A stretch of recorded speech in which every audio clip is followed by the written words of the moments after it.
ఈరోజు కోయడ రైతుల పక్షాన నిలబడ్డాయి ధర్నాలు చేసి రైతులకు న్యాయం చేయాలని కోరినందుకు మన స్థానిక ఎమ్మెల్యే గారు మల్రెడ్డి రంగారెడ్డి గారు కోయడ ఎక్స్ కౌన్సిలర్మని చూడకుండా మమ్మల్ని అరెస్ట్ చేసి వివిధ పోలీస్ స్టేషన్లకు తిప్పుతూ ఏదో దొంగలను చూసినట్టు ఏదో క్రిమినల్ని చూసినట్టు మమ్మల్ని వివిధ పోలీస్ స్టేషన్లకు తిప్పుతూ ఆనందం పొందుతున్నటువంటి మీరు కోయడ రైతులకు న్యాయం చేయాలి, వాళ్లకు కాంపన్సేషన్ ఇచ్చి ఈ ఫ్రూట్ మార్కెట్కు తీసుకున్నటువంటి ఏదైతే భూమి ఉందో రైతులది వారందరూ కూడా కాంపన్సేషన్ ఇవ్వాలని చెప్పి కాంగ్రెస్ ఎక్స్ కౌన్సిలర్ అయిన బండారి బాలరాజు గారు నేను రైతుల పక్షాన నిలబడి కొట్లాడినందుకు మమ్మల్ని ఇద్దరిని అదేవిధంగా కోయడ రైతులందరినీ కూడా పోలీస్ స్టేషన్లో వేసి ఈరోజు మీరు మీటింగ్ చేయాలనుకుంటారు.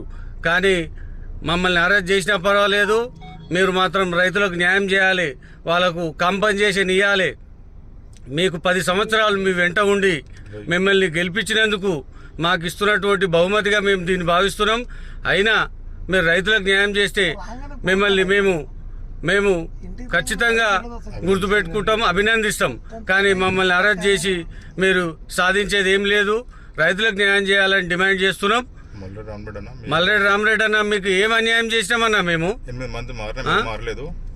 తుర్కేంజాల్ మున్సిపాలిటీలో కౌన్సిలర్గా ఉండి 8 మంది పార్టీ మారినా గానీ మేము నీ వెంట ఉన్నందుక మాకు ఇది అధికార పార్టీ ఒత్తిళ్లను తట్టుకొని మేము నీ వెంట ఉన్నందుకు మమ్మల్ని అరెస్ట్ చేసి వివిధ పోలీస్ స్టేషన్లు తిప్పుతురన్నా? అయినా పర్వాలేదు, రైతుల పక్షాన ఉంటాం, కొట్లాడతాం.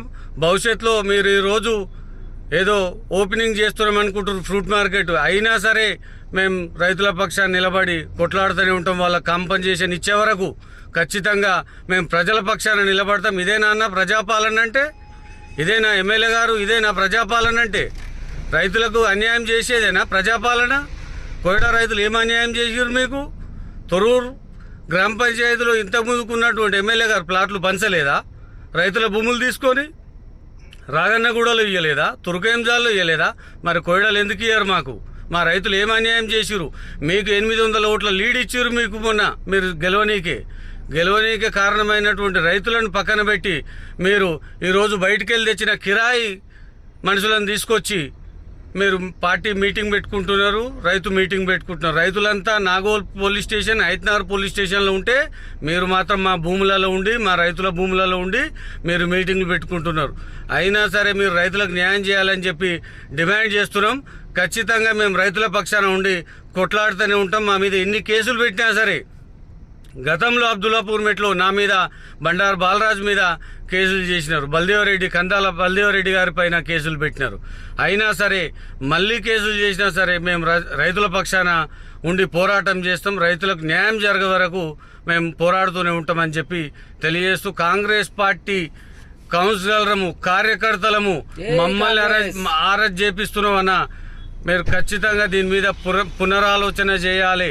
మా పార్టీ వాళ్ళని అరెస్ట్ చేస్తున్నారని చెప్పి మీరు ఇమీడియట్ గా ఇప్పుడు చెప్పి రైతులకు న్యాయం చేస్తామని చెప్పి ప్రెస్ మీట్ పెట్టి చెప్పి సాయంత్రం మేము మీటింగ్ చేసుకోవాలని కోరుతున్నా. మాకు న్యాయం చేయాలని. జై కాంగ్రెస్. అందరు కాంగ్రెస్ పార్టీ కార్యాలయం నమస్కారం. కోయడ కౌన్సిలర్ని. కోయడలో గరీబ్ రైతుల భూములు గుంజుకుంటారని నేను రైతుల పక్ష నేను మా కాంగ్రెస్ పార్టీ కౌన్సిలర్ ఇంకో ధనరాజు నేను బండారు బాలరాజు కొట్లాడినాము. మాకు జవరోస్ట్ కాంగ్రెస్ ప్రభుత్వాన్ని కష్టపడి బీఆర్ఎస్ 10 ఏళ్ళు కూడా ఉండి కూడా మేము కాంగ్రెస్ పార్టీ తీసుకొచ్చినందుకు మాకు అరెస్ట్ అవుతున్నాం. మేము ప్రజలకు నష్టపరిహారం, కోయడ ప్రజలకు నష్టపరిహారం, రైతులకి నష్టపరిహారం ఏమంటే ఇది మా పరిస్థితి. మేము ఎప్పటికైనా ఇంకా నష్టపరిస్తాం, కొట్లాడతాం. మల్రంగడనా మీ గురించి నేను 20 ఏళ్ళ నుంచి కష్టపడ్డా, మీరు ఈరోజు మళ్ళీ అరెస్ట్ చేపిస్తున్నారు. మా రైతులకు పక్షాన మేము పైసలు ఇవ్వమన్నది కదా ఈ బాధ మాకు. మీ సొంత ఊర్లోనేమో దేంజాలో ఇప్పిస్తారు, మునగనూరులో ఇప్పిస్తారు, మళ్ళీ రాగనగూడలో ఇప్పిస్తారు, తొర్రూరులో ఇప్పిస్తారు. కోయడ ప్రజలు ఏం పాపం చేశారు? కోయడ ప్రజలు నష్టపరిహారం ఏమంటే ఇవ్వరు. మరియు మళ్ళీ మీ సొంత ఊర్లోనేమో వార్డ్ ఆఫీస్ ఉంటుంది, మళ్ళీ వార్డ్ ఆఫీస్ ఉంటుంది, ఫంక్షన్ ఉంటుంది. మాకు ఉన్న ఆ వార్డ్ ఆఫీస్ని క్లోజ్ చేపిస్తారు, ఈఎస్ఐ హాస్పిటల్ చేపిస్తారు. అలా ఫంక్షన్లు చేసుకుని ఇంతకు 5,000 అయింది, ఇప్పుడు 50,000 అవుతుంది. నీకు కోయడ ప్రజలు ఏం పాపం చేశారు? మీకు మల్లంగడ ఆలోచించుకోండి అన్న. దయచేసి మీరు ఆలోచించుకోండి. మేము కూడా కొబ్బరికాయ చేసినాం, ఏనుగు చేసినాం, చేయికి చేసినాం. ఇట్లా కాంగ్రెస్ పార్టీ కౌన్సిలర్ ఈ రోజు మా ఊర్లో మీటింగ్ అయితే కోవిడ కౌన్సిలర్ లేకపోతే మీకు ఎందుకన్నా ఈ రాజకీయం? మేము ఉండడానికి మాకు ఇచ్చిన సన్మానం ఇది మాకు.